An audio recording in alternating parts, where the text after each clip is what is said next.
it's important that you always are prepared for the worst case scenarios, that you're prepared with the right information, that you know what the potential threats are, and where there could be, again, the most concern for our country, regardless of who is necessarily in the White House. Rick, I think it's important for people to understand what you did.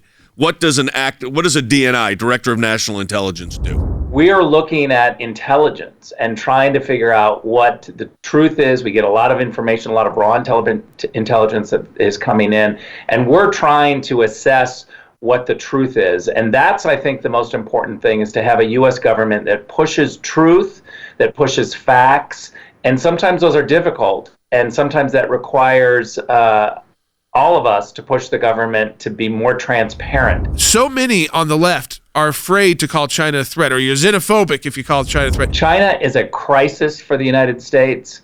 We must really push our government, and in this next year, it's going to really be incumbent upon Christians and activists to make very clear that we cannot have a country like China that is doing all sorts of business with American companies, systematically having human rights violations and abuses. Then there's the countries that want to do more to harm us too. That's like the Irans. They may not be as sophisticated yet as a China or Russia, the populace, but there's in some ways more dangerous because of the extremism that fuels their government. The approach to Iran under the Trump administration was isolate, build coalitions around them that support Israel, and Israel supporting them, UAE, Morocco, Bahrain, Sudan. I mean, more coming. We need to be able to be very firm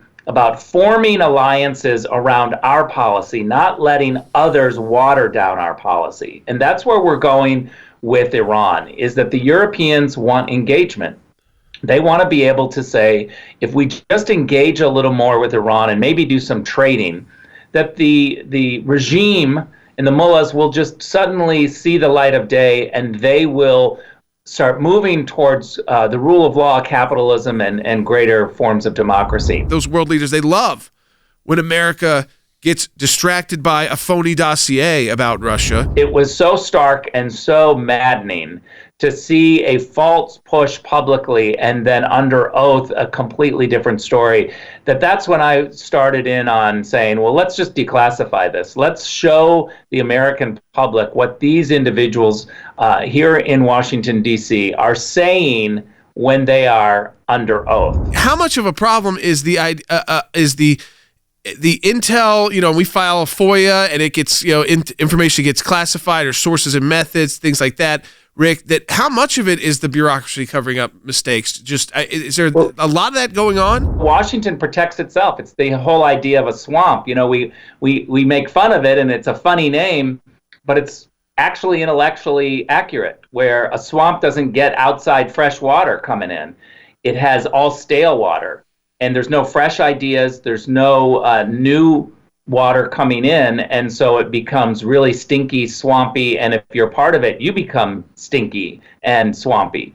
And so I think that what we've got to be able to do is bring fresh ideas. We should demand that people who are working for the government be transparent. International tribunals, not just courts, but the United Nations. It includes other global institutions, European Union, the European Court of Human Rights in Strasbourg, France. We engage all of these international bodies. And I think coming from you, who's someone who has decades of experience in this, if you could just tell our audience how important it is to engage these international bodies, even some that you just don't like the way they operate, but to have a presence there is so important to engage it. What we have to be able to do is represent the truth and show that we have a whole bunch of support. So having ACLJ in the room, having voices to say, look, we represent, X number of Christians around the world, or we are here to give voice to this situation. The outside perspective in those settings is incredibly important to sway the rest of the body, that it's not just a one-on-one conversation. Well, I appreciate it, Rick. And it's exactly what we do every single day here in the United States and literally around the globe.